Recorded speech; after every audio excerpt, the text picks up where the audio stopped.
Good morning to you as you are coming on board. It's a quick video live on YouTube right now. My name hasn't changed. Leah Tokunbo Olagbaye. I want to welcome you on board. I want to quickly talk about no recourse to public funds part 2. We have spoken on no recourse to public funds part 1 on Facebook. So I decided to bring it to live YouTube here. Basically, a lot of people do not understand what exactly it's to do, what is the meaning of no recourse to public funds. And as a result of that, they are fighting the battle that they can never win. You will only win a battle of such if you met any of the requirements, I would say. But basically, the reason why I'm out today is just to explain the scenario, the reason why I'm out today is just to explain the scenario, the rationale behind the issue of no recourse to public funds. Yesterday, I spoke about the issue of grants of status on a biometric card. And at the back of it says no recourse to public funds for majority, perhaps for 98% people that are applying, getting the status. Government will have to do that because there isn't that so much money in the budget, in the kitty anymore. So the budget is a bit too tight at the moment. And so therefore, welfare benefits will have to be strictly controlled. Now, when you talk about no recourse to public funds, I realize that some clients are fighting battle that they will never win. They can never, no matter what. No matter. For example, you have a British husband, British partner, and you are fighting to claim to remove no recourse to public funds from your card.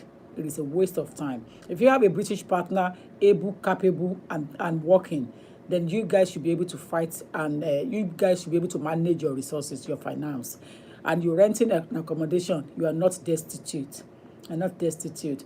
Yesterday, somebody came to my office, come and fight that kind of battle. But I told her straight away, you will never win home office on it, so don't bother yourself. Basically, she has children. Her husband is working. The children are British.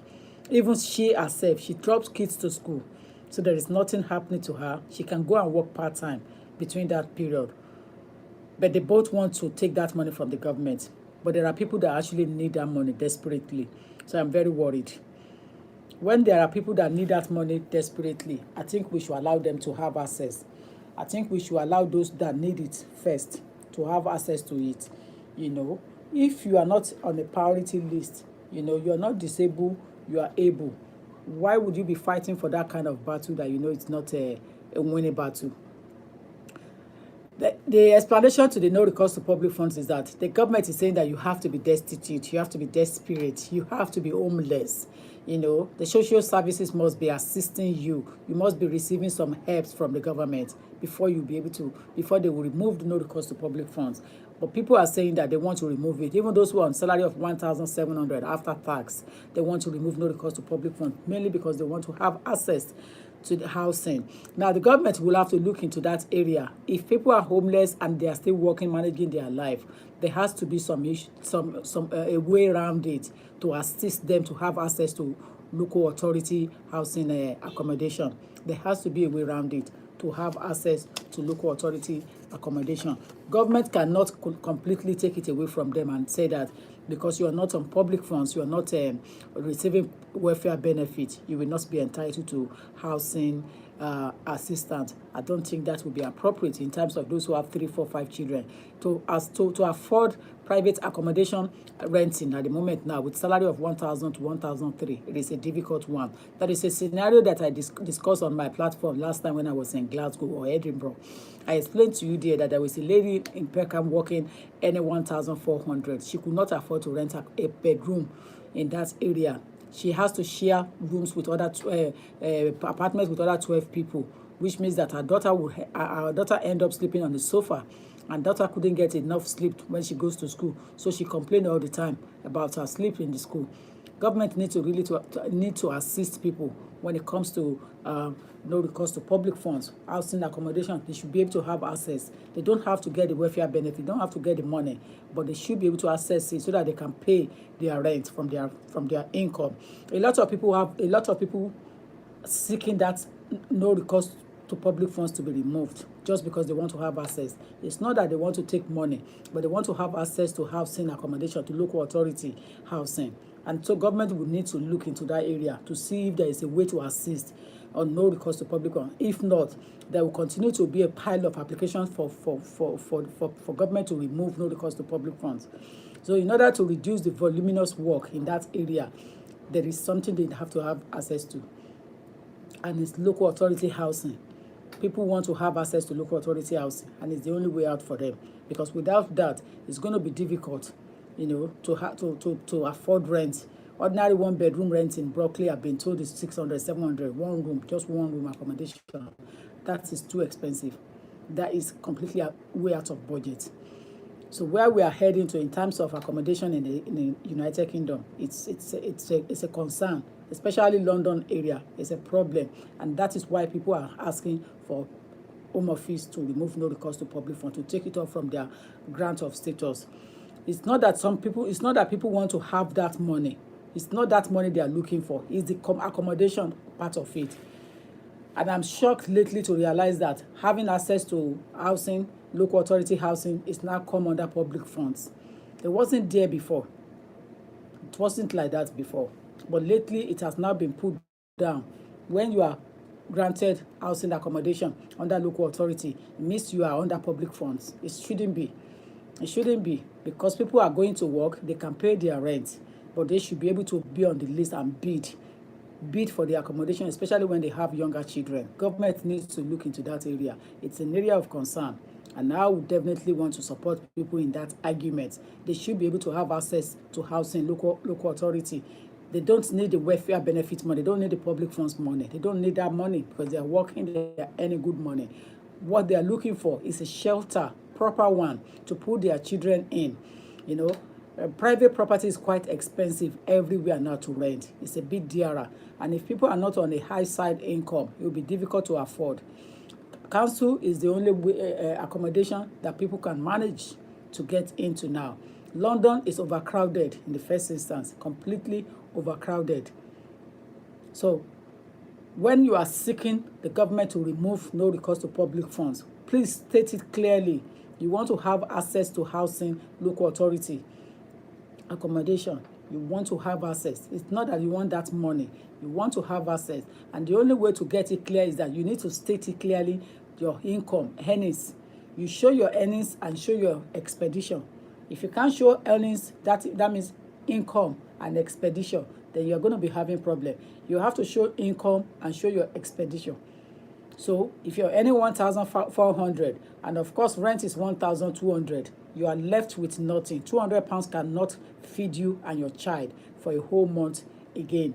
You have to buy your Oyster card, and the child will go to school, uniform, feedings, and as well. So it is so obvious that anybody earning 1,400 after tax would not be able to afford an accommodation of 1,200. It's way out of proportion. So the only way out here is to show income, expedition. Back it up with your pay slips, your bank statements. Back it up with your pay slips, bank statement, tenancy agreement, so that it will show how much you're paying every month, so that it can be so obvious to the authority stakeholder. So if they want to assist you in that area, then they will know what they are assisting you on. So that is what I want to say this morning. It's a quick, brief one, but I intentionally coming out on YouTube to explain to people here. So if anyone has not subscribed to this YouTube channel, I bet you they should subscribe to this channel, because most times briefly like this I'll be coming in to just explain. And there is no need for you, if you have been refused no recourse to public funds and government have stated the reason why they refuse you, go and read the meaning.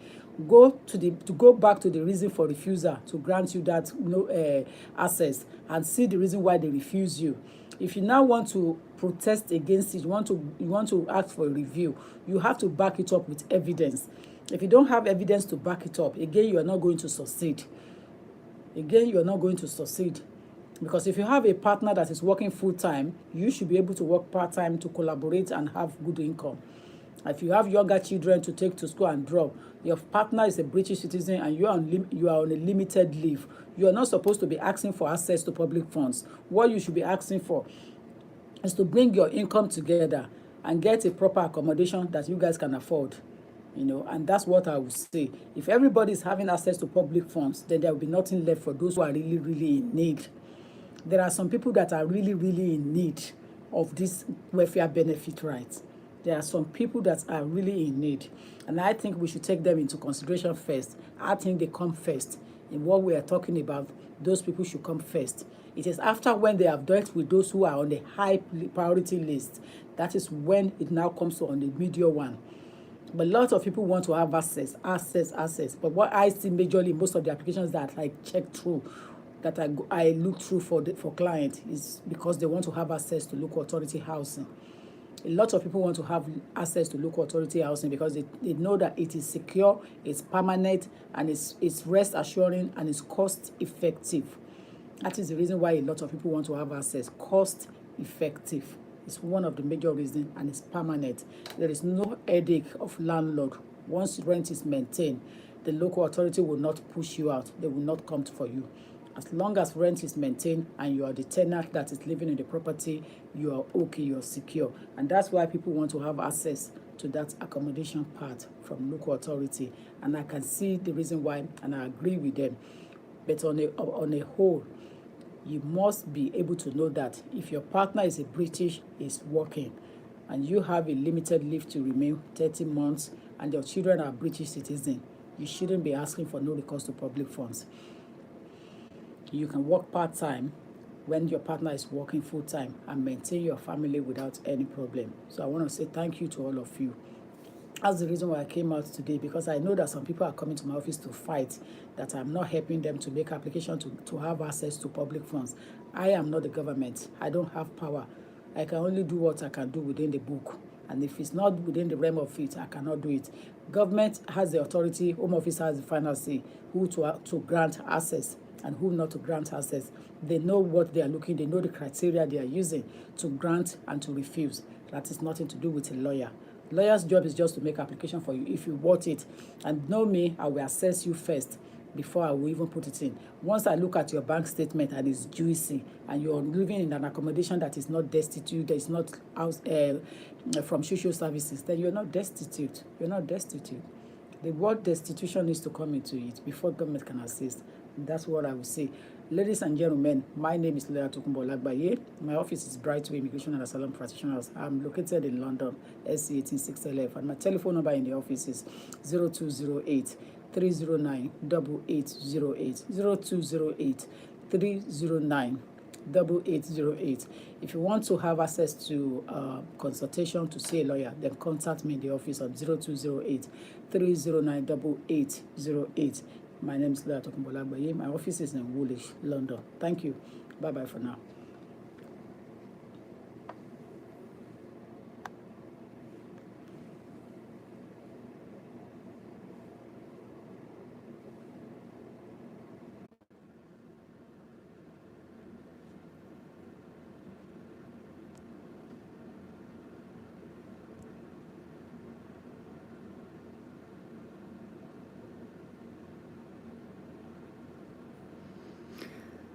Seems I am a bit in the middle of it there.